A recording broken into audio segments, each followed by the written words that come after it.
First question, can you introduce yourself to the people who doesn't know you and tell us what you're doing in the WBC Muay? Okay.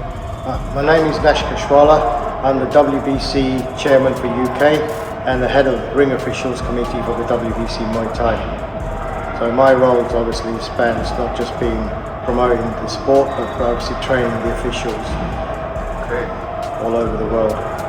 That's really interesting because usually we don't interview so many people who are referee or judges. And officials are almost never filmed yet. Nothing work without them, especially what those who work until during a festival like this one in Bangkok. There's a huge amount of work that goes on in the background. You know, the officials, it's not just about them turning up at the event. Months before, we have meetings, we have training to try and get people up to standard of what we want them to do here. There are people that have no experience, they want to gain experience, and we can't all have them here because it's too late. So there's months and months of planning goes on way before this starts here. So, you know, we have meetings with them, we have Zoom calls with them, online training. So we try and get all our officials to a good standard so everybody understands what is required from them from the festivals. Because the work here is very demanding, you know, so there's a huge amount of work that needs to be done well before we get here. I personally participated to one of your seminary friends with Ajvetar, the WBC African chairman and French chairman. And I saw so many differences between how referee judge in WBC and outside the WBC. Why the WBC is for you maybe one of the best choice for a new fighter? Yeah, great question. I mean, the reason I stay with the WBC and the reason I've taken on this role is because I believe the WBC do it the correct way. They do it for the fighters. And it's all about the safety of the fighters. It's not about the official, it's not about me. Everything is geared around safety and duty of care. And that's what really struck me to stay with the WBC, and I really like the way they work. They work with integrity, they work with honesty, they work with loyalty. You know, and everything is fair, everything is open, there is no hidden agendas, and all our rules and regulations come from the SAT, the Sports Authority of Thailand, and obviously the World Boxing Council. So, you know, the regulators that we have, the brand that we work with are the best in the world. So, but the most important part for me is the duty of care and the safety, and this is what WBC preaches to everybody. When we do our seminars, like you said, you attended the seminar, the whole emphasis was on about making sure that the officials understand the rules, because that's what keeps the fighters safe in the ring. You know, if you don't understand the rules, we cannot, protect the fighters. So it's the integrity of the WBC is very important to me. My other question is, why are the quality and consistency of officiating crucial for sport to be taken seriously on the international stage? That is very, very important, because officiating, you've got to understand the rules and regulations very, very, thoroughly, because we are the ones that are scoring, and the judges and the referees. The referees there to protect the fighters, yes, of course, and they enforce the rules. So the consistency must be there with all our officials. Everyone must work from the same platform. It's really important, because then we know that if everyone is on the same page, the fighters are getting treated equally.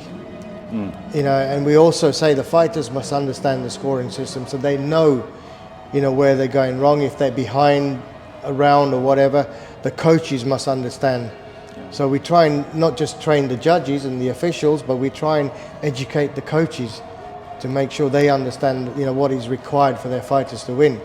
But on that, our officials must fully be consistent, and all our officials must work in the same way. That's what we're trying to educate. That's what my courses are all about, trying to, make sure that all the officials work in the same way, so everybody can understand how our scoring system is. So the consistency is always there.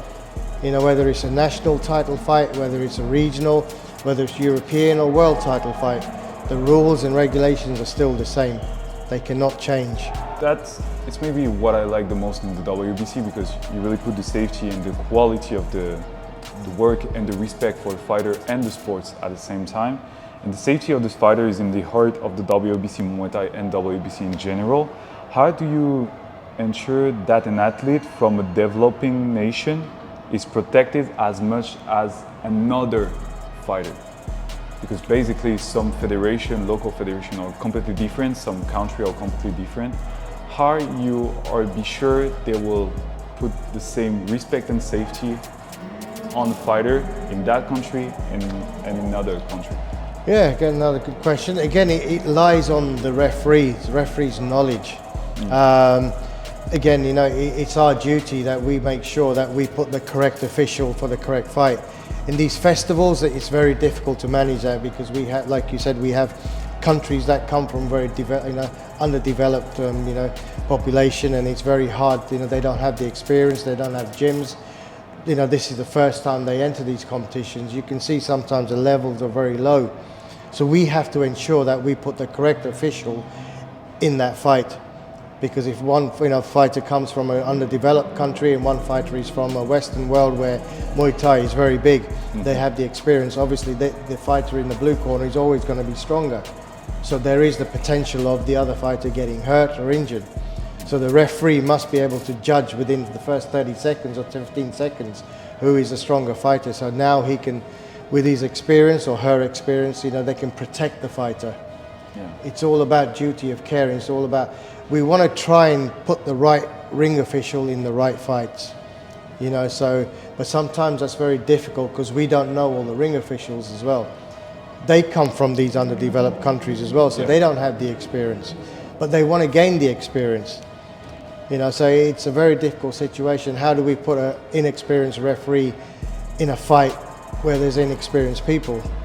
Then we're just asking for danger, and that's, you know, that's not our philosophy. So sometimes we try and, the way we try and educate the officials is to say, look, you don't have the experience, and you know, so what we need you to do is shadow judge or shadow, you know, referee, and try and see how the experienced referee moves and how they protect the weaker fighter, how they look after them.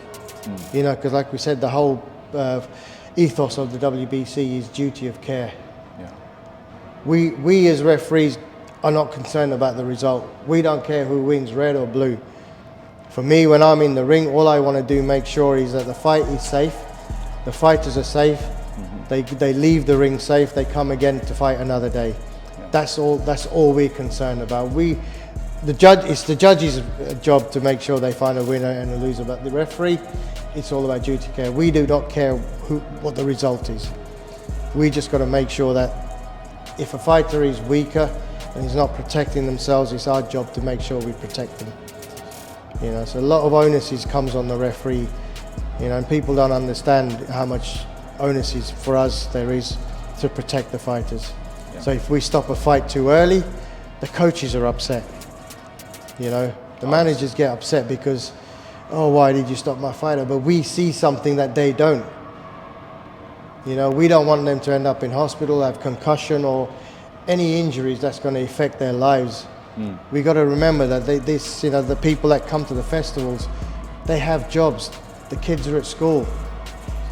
You know, it's our duty of care. We got to make sure that they can carry on whatever they're doing, you know, tomorrow, day after, whatever. They go back home to their families safe.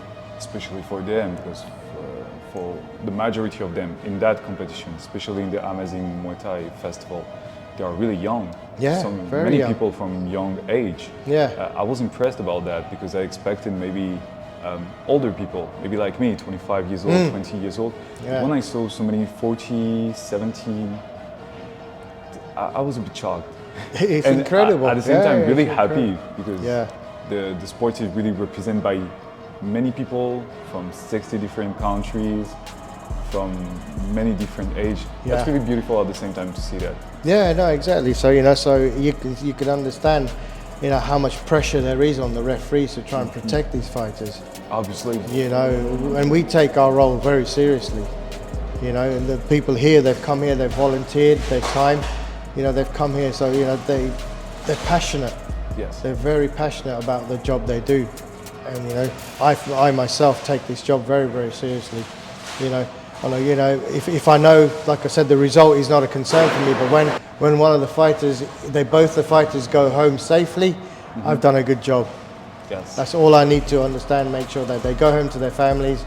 You know, they go home to live their lives the next day. That's all I'm worried about. And I've treated each fighter fair, red and blue. We never go into the ring, you know, saying the fighter's name. To us, it's red corner, blue corner. That's the way we work. And that's really interesting to talk about the festival from the WBC, because you were already one of the men behind the scene for the 2025 Viron event. What happened away from camera to ensure that event has the magnitude to run smoothly like this? Yeah, Calgary, Canada was the first event we did, which was what, I can't remember now, 6 years ago. I think we had maybe 10 countries there. I think the attendance was about 120 athletes. You know, roll forward, we come here 6 years later in Bangkok, we have 1,000 fighters, 63 countries, and 5,000 people in attendance. They can see the value of the brand of WBC, how we work. Because the WBC brand is always about the fighters. It's never about the people behind the scenes. You know, there's Kevin Noon, Max Baggio, Haj Batater. We work, you know, behind the scenes to try and promote, try and look after the fighters, and we try and, you know, try and make sure that they are the ones who are getting the, you know, the attention they need. Yeah. And the whole point of our ethos is memories. We're creating memories for these kids that come here. You know, the young kids, 13, 14-year-olds.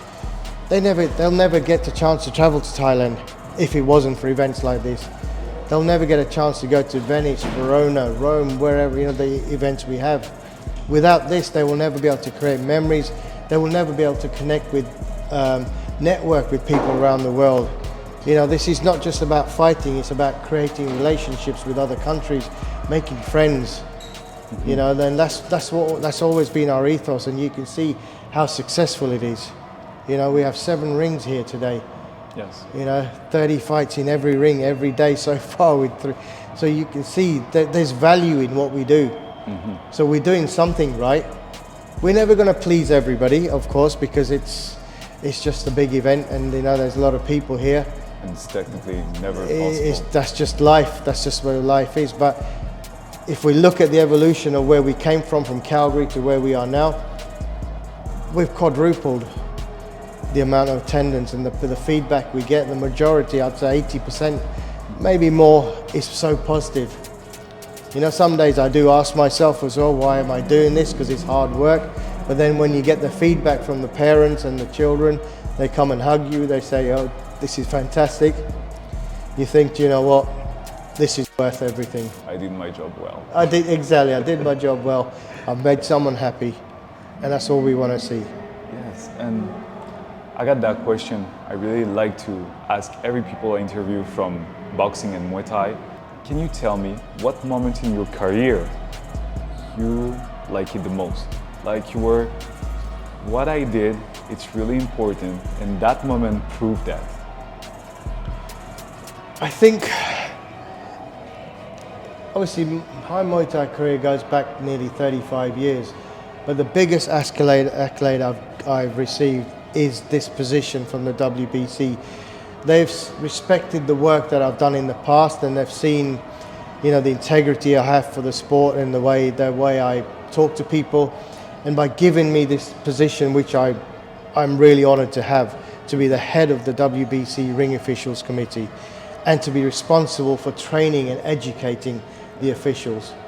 I think that's probably one of the biggest accolades and the biggest honor I have received, you know, from the WBC, and from Mauricio Suleiman to take recognition of the work, and Kevin Noon to recognize what I've done in the past. And they value, you know, the knowledge that I have. And I think that's probably this is the most honorable and the most biggest accolade I have within my whole life in WBC. Well, not WBC, being Muay Thai. I think this role that I have now, I value it so much.